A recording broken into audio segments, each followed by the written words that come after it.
ভারী থেকে মাঝারি বৃষ্টি, এরপর আরও বাড়বে বৃষ্টি দক্ষিণবঙ্গে, এমনটাই পূর্বাভাস। কলকাতা সহ দক্ষিণবঙ্গে ঝড় বৃষ্টির পূর্বাভাস রয়েছে, আর উত্তরবঙ্গ সেখানেও ভারী থেকে অতি ভারী বৃষ্টি সতর্কতা আজ এবং আগামীকাল। দার্জিলিং, কালিম্পং, আলিপুরদুয়ার, কোচবিহার এবং জলপাইগুড়ি জেলায় বৃষ্টি হবে। কাল শনিবার থেকে সোমবার পর্যন্ত ভারী বৃষ্টির সতর্কতা উত্তরবঙ্গে। মঙ্গলবার থেকে বজ্রবিদ্যুৎ সহ বৃষ্টির সতর্কতা থাকলেও ভারী বৃষ্টির সম্ভাবনা কমবে। উত্তরবঙ্গে ভারী থেকে অতি ভারী বৃষ্টি আজ ও কাল। আগামী গোটা সপ্তাহ হালকা থেকে মাঝারি বৃষ্টির সতর্কতা জারি থাকবে উত্তরবঙ্গে, আর দক্ষিণবঙ্গে ভারী বৃষ্টি, বিক্ষিপ্তভাবে মেঘলা আকাশ, বিক্ষিপ্ত হালকা মাঝারি বৃষ্টির সম্ভাবনা। বেশিরভাগ জেলাতে আজ থেকে বৃষ্টি বাড়বে। সরাসরি কথা বলবো, রয়েছেন প্রতিনিধি হলদিরামের সামনে থেকে অয়ন ঘোষাল। অয়ন, তুমি যেখানে রয়েছো, এই যে একটানা বৃষ্টি, জনজীবন স্বাভাবিকভাবেই ব্যাহত হয়েছে, এখানে কি ছবি সকাল থেকে, কি পরিস্থিতি? এই মুহূর্তে তোমার মাধ্যমে জি24 ঘন্টার দর্শকদের সবার প্রথম এক্সক্লুসিভ ছবি দেখাবো। দেখো নিজের চোখে সেই ছবি, চিনার পার্ক হলদিরাম ভিআইপি রোডের ওপর, যেখানে হলদিরামে অরেঞ্জ লাইনের প্রস্তাবিত মেট্রো স্টেশন তৈরি হচ্ছে, তার সামনে ক্যাব ডুবে গেছে। এক ক্যাব, এই ক্যাব সম্পূর্ণ ডুবে গেছে জলের নিচে। ক্যাব চালক ক্যাব ফেলে পালিয়ে গেছেন, না পালিয়ে উপায় কি? কারণ এই মুহূর্তে গাড়িতে বসলে ব্যাটারিতে জল ঢুকে গোটা গাড়ি শর্ট সার্কিট হয়ে যেতে পারে।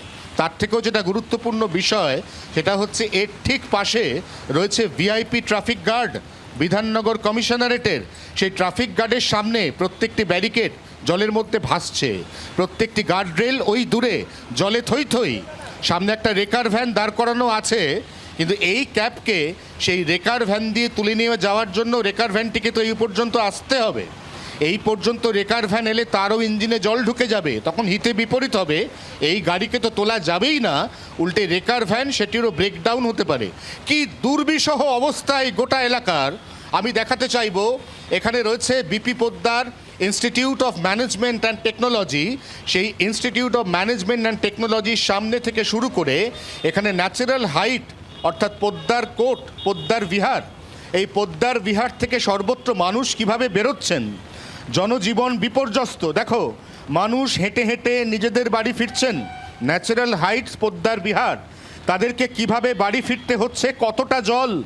আমরা যারা বাড়ি ফিরছেন তাদের প্রত্যেককে দেখতে পাচ্ছি, তাদের হাঁটু ছাড়িয়ে প্রায় কোমর ছুঁই ছুঁই জল। তারই মধ্যে তারা জীবনের রসদ সংগ্রহে, অথবা আজ শুক্রবার কাজের দিন, ঘড়ির কাঁটায় এই মুহূর্তে সকাল 8:10 বাজে, যাদেরকে কাজে বেরোতেই হবে, তাদের কি দুর্বিষহ অবস্থা। এখানে ফুটপাতের মধ্যে রাখা সাউথ ইন্ডিয়ান ফাস্ট ফুডের স্টল, চায়ের দোকান, পানের দোকান, এই সব দোকানগুলো জলের তোড়ে ভেঙে ভেঙে পড়ে গেছে। দেখো কি দুর্বিষহ অবস্থা। এবং তার সঙ্গে দেখো গাড়িটা জলের মধ্যে ভাসছে, গাড়ি ওঠানামা করছে, যার অর্থ পাশ দিয়ে যখন বড় বড় গাড়ি যাচ্ছে তখন সেই গাড়ির যে জলের ধাক্কা, ঢেউ, এই ঢেউয়ের মধ্যে আমার সামনে জলে ভাসমান এই অ্যাপ ক্যাব সেটি ক্রমশ দুলছে। এই দুর্বিষহ অবস্থা এই মুহূর্তে।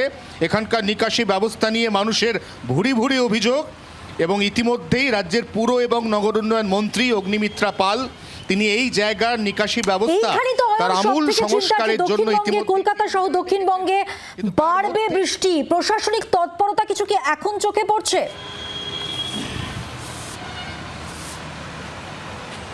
দেখো এই অবস্থায় তো প্রশাসনিক তৎপরতা দেখানো সম্ভব নয়, কারণ প্রশাসনকেও তো এখানে পৌঁছতে হবে। যেমন আমি একটু আগে দেখালাম যে রেকার ভ্যান আছে, কিন্তু সেই রেকার ভ্যানটা দিয়ে যদি এই ভাসমান বা জলে প্রায় অর্ধেকের বেশি ডুবে যাওয়া অ্যাপ ক্যাব, যে অ্যাপ ক্যাবের ছবি আবার দেখাচ্ছেন আমার ক্যামেরা সহযোগী অরিন্দম, সেটাকে এখান থেকে রেস্কিউ করতে হয়, রিকভার করতে হয়, তাহলে যে গাড়ি দিয়ে করতে হবে সেই গাড়ির ইঞ্জিনেও তো জল ঢুকে যাবে, সেই গাড়িটাও তো বিকল হয়ে যাবে।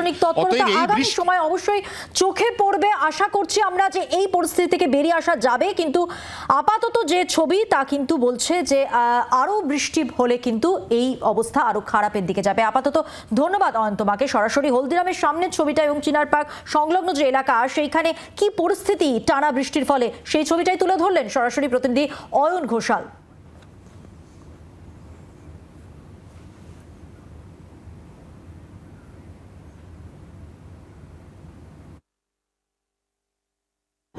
দক্ষিণবঙ্গের জেলাগুলির জন্য আগামী 5 দিন অর্থাৎ 9 থেকে 13 তারিখের মধ্যে বৃষ্টিপাতের পরিমাণ বাড়বে। প্রধানত মাঝারি ধরনের বৃষ্টিপাতের সম্ভাবনা থাকছে অনেক জায়গাতেই। স্থানীয়ভাবে দু এক জায়গায় ভারী বৃষ্টিরও সম্ভাবনা রয়েছে। বেশিরভাগ সময়টাই মেঘলা আকাশ হয়ে থাকবে। দু এক জায়গায় ভারী বৃষ্টির সম্ভাবনা থাকছে বিশেষ করে উপকূলের কাছাকাছি জেলাগুলো এবং সেই সাথে পূর্ব বর্ধমান, নদিয়া, কিছুটা হুগলি এই জেলাগুলো এবং পার্শ্ববর্তী অঞ্চলে দু এক জায়গায় ভারী বৃষ্টির সম্ভাবনা রয়েছে 9 থেকে 13 তারিখের মধ্যে। বাংলার আওয়াজ, বাঙালির আবেগ, জি 24 ঘন্টা।